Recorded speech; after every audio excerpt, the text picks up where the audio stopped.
Greetings, Rigil Agateiades here, and today we're on the situation battle of the week, the last tier drop. Not sure why they named it that, since what's getting dropped is a bit larger than a tier.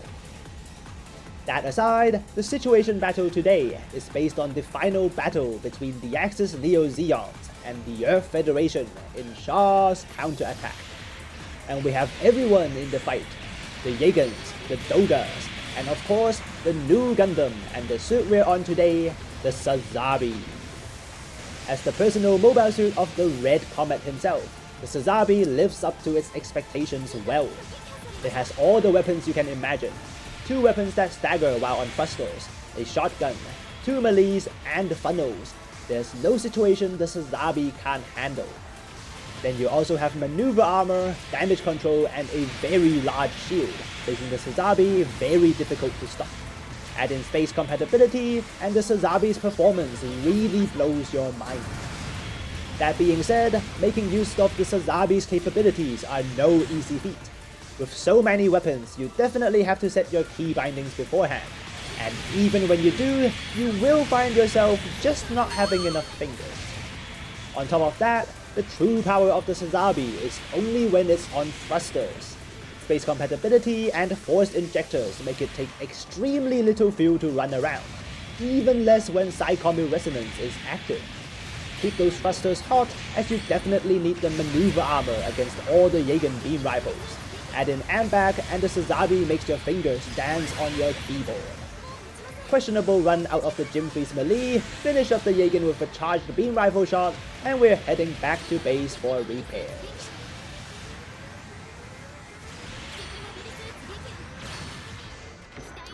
As one of the 2 strongest suits in the fight, we of course have the weight of our team on our back, but not too bad this time round. Unlike other situation battles where the difference between the top suits and the scrubs are huge, in this situation battle, everyone other than the Gym 3 are good suits in the first place. The Yagan and Rigil are both good 550 suits with weapons that can fight at 700, and especially on the Neo Zeon team, the Yak Dogas are genuine choices even at 700 rated, and have no issues fighting the Nu. Just perhaps not in a 1v4 fashion. No intention to die like that on the Sazabi, we'll just stay safely away from the enemy. With this, let's talk about some news that arrived this week. The new series on Netflix was launched. Haven't watched it myself, but so far I've only heard good things about it. Then 2 days later, we suddenly have news that Gundam is coming to Battle Operations 2 on console. I hope it doesn't shred Zaku's like in the show. But even more surprising news came after that, and that's the arrival of the God Gundam to PC by the end of this year. I know some will complain about how we're deviating from the Universal Century and so on, but I think after the Freedom Gundam last time, we can be reasonably confident that that's not going to be the case. Having occasional one-offs like this just seems to be good for the game's diversity, and a welcome addition to it. Alright, back to the fight, and we should talk about the weapons on the Sazabi. The weapons on the Sazabi are plentiful, but they're not as obvious how to use in the first place. The main weapon is the beam shot rifle, just like a normal beam rifle when charged, but the biggest strength is the shotgun fire when uncharged. 20% stagger for 8 shots to make it stagger through maneuver armor quite reliably, especially useful against the Rigil on the other side, so don't hesitate to fire it halfway through charging. Then you have the scattering mega particle cannon. This weapon is of course very powerful, but is even stronger when you realize it's actually an accumulated stagger. While it looks like a single blast, it's actually 2 shots of 2 for 180% stagger. Fires on thrusters with a surprising 250 meters range. The more you use it, the more you get out of it, so use it as often as possible. But the weapon that deserves more attention is the funnel following mode. Not that great as a stagger on thrusters, but what you want out of them is the damage. With a rather low hit rate, swapping to them between your other weapons adds to your damage, and the full hit is nothing to scoff at. Keep them firing while you're maneuvering with your maneuver armor, and you'll squeeze in a lot more damage over time. Makes your fingers really busy though.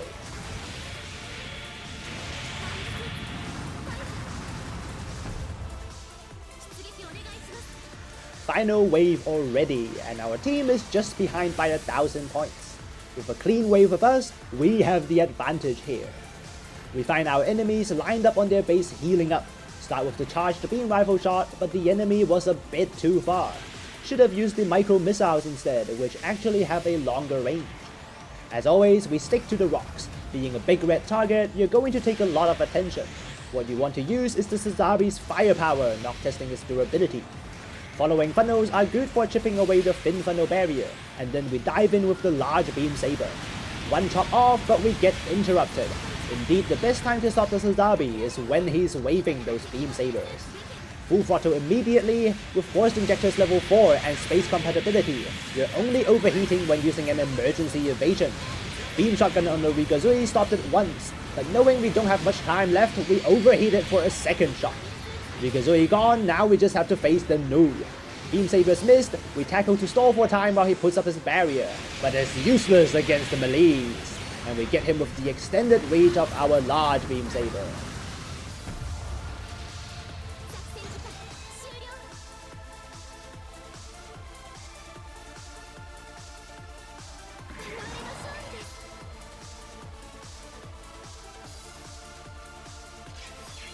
Close enough win on the Neo Zeon side.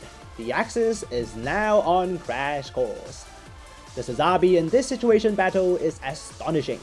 Extremely fast, extremely hard-hitting, and extremely flexible, it really is limited by the pilot only. Not a problem if you're a certain new type in an orange suit. On the other hand, it doesn't feel that unfair on the other suits too. The Jägers are as reliable as always. The only one to have a harder time is the Gym 3, but it also comes with an 8-second or so respawn. Overall, a rather fun situation battle for me, and probably anyone else who's also used to fighting in space. Set your keybinds on the Sazabi and Nu. It's definitely worth trying your luck with one of those two suits. That's it from me today. Latest.